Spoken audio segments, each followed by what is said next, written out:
اللہ الرحمن الرحیم۔ السلام علیکم ورحمۃ اللہ وبرکاتہ۔ اپنے ہی شر سے دوسروں کو محفوظ رکھنا۔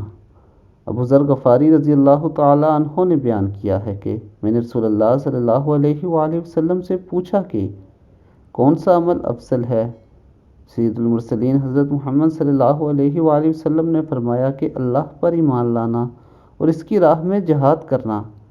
میں نے پوچھا اور کس طرح کا غلام آزاد کرنا افضل ہے؟ آپ صلی اللہ علیہ وآلہ وسلم نے فرمایا جو سب سے زیادہ قیمتی ہو اور مالک کی نظر میں جو بہت زیادہ پسندیدہ ہو۔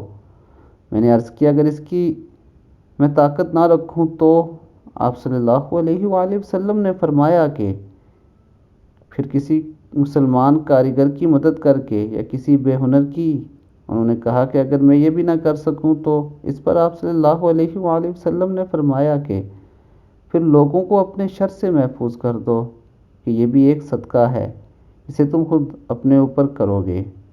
سبحان اللہ۔ دوستو، یہ بہت ہی پیاری حدیث نبی صلی اللہ علیہ وسلم تھی۔ اللہ تعالی ہمیں عمل کی توفیق عطا فرمائے۔ السلام علیکم ورحمۃ اللہ وبرکاتہ۔